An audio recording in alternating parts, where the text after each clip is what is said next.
I want to make my own renewable energy, ideally enough to fill a portable charger. Although, I've been trying to do this for quite a while. I've made 4 different wind turbines and 3 different water wheels, and I would say I've had varying levels of success, but it's more like varying levels of failure.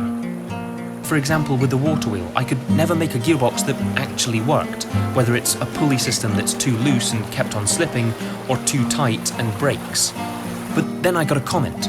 What about wooden gears? Which, if I'm honest, was something I'd never really thought of before, and I was actually quite curious to see if a wooden gearbox, attached to a water wheel, would actually work.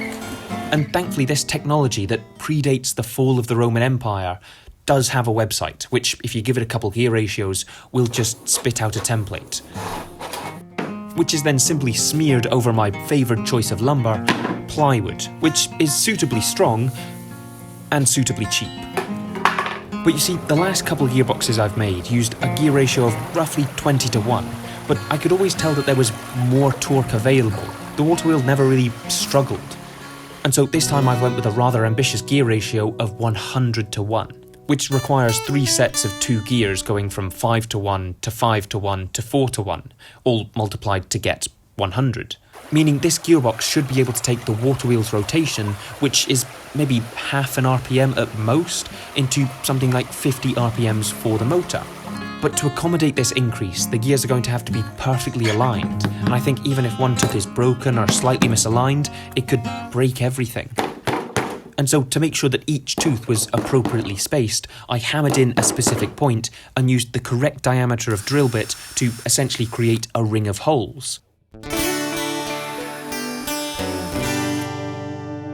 And then to actually cut out all the gears, I used the poor man's bandsaw,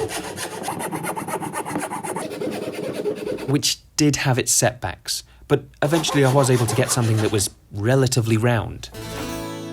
With the final but most crucial task being to cut out each individual tooth by just notching in from the side of the circle. And I was actually quite proud of how they turned out. They looked like gears. Although for some of the smaller ones you can see that the plywood's chipped away in certain areas and it's not cut perfectly perpendicular, so I do have some concerns.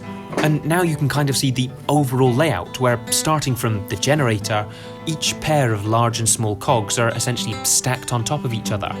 But to hold everything in position, I was going to make some sort of simple frame using just some salvaged parts from the last version of the water wheel, with the layout really just being 2 beams either side of the gears to align the axles, which there is 3 of. The first one coming from the actual water wheel itself and is just an old scaffold pole, but I did need to make 2 additional central axles. And then once a hole for the axle was drilled in each cog, I had to figure out a way of attaching each smaller cog to the larger cog on the same axis, as that's how the torque gets from one set of gears to the next.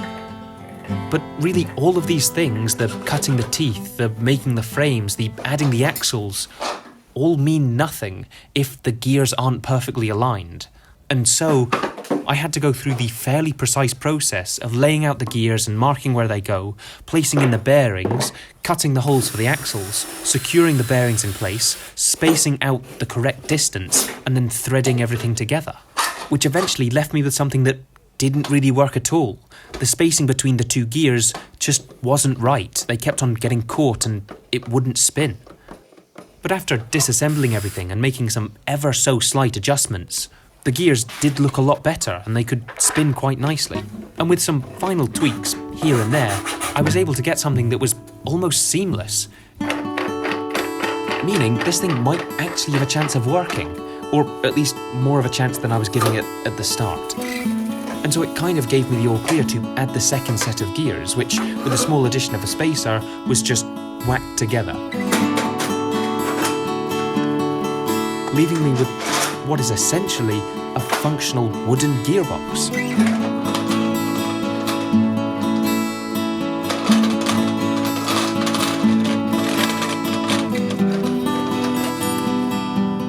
Although currently there's no load on it at all, and I'm not sure it's going to spin so seamlessly with this rather substantial generator on one end.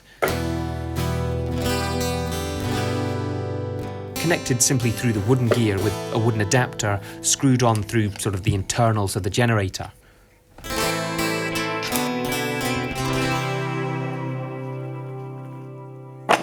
Although to add this to the gearbox, the frame needed a couple reinforcements to space everything out and give it a bit more strength.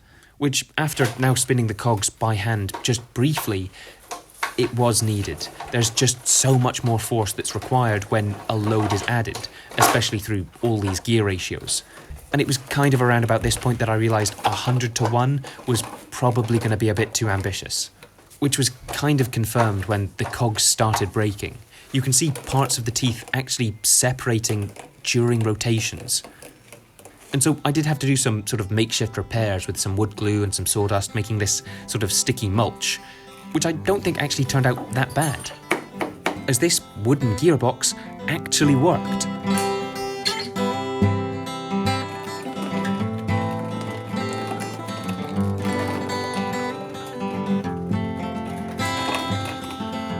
Although for this thing to really be considered a success, it needs to work when connected to the water wheel. Then I press the thing and it's recording. Oh yes, look at it, here he goes. Wow.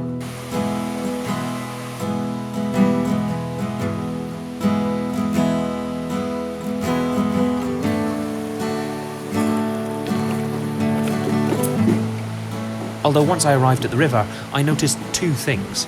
Firstly, the dam I'd built might have been breached. And the river's not really that high at the moment, so this probably needs a few more stones. But secondly, and kind of more importantly, the water wheel had fallen off its frame. The axle had shifted and it all sort of come apart. Although it was nothing really I couldn't fix with a hammer.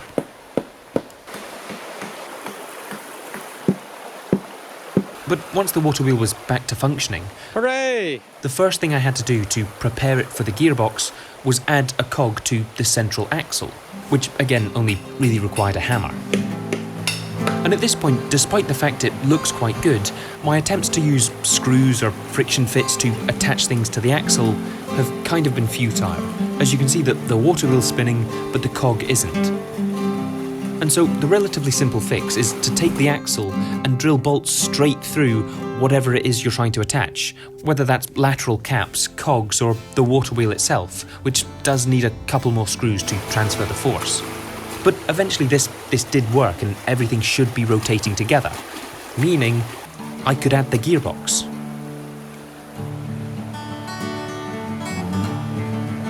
Which, if I'm honest, was a bit more of an afterthought than it probably should have been. I didn't really consider a wooden gearbox when I was making the design for the frame.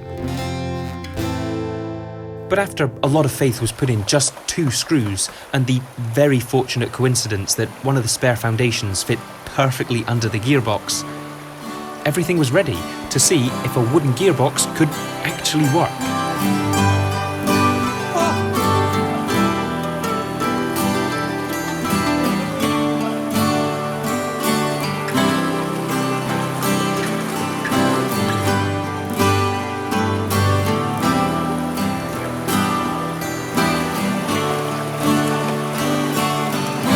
Which it did.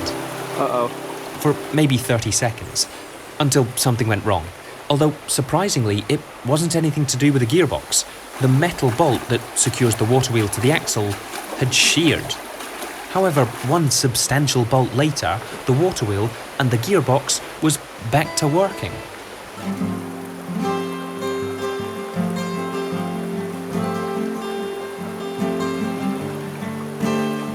But only really for another 30 seconds.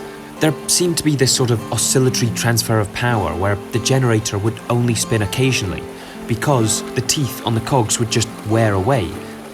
And eventually, the generator just stopped spinning altogether. The wooden gears just simply aren't capable of dealing with this much torque. They just kind of disintegrate, with the main culprit being the smaller gears as they kind of have to deal with the most force. And so overall, wooden gears can work, although I think it would have been better if there had been more sets of gears, so each one dealt with a lesser step up in torque. But for this gearbox, I think it was asking for just a bit too much. And so, I still need a better idea.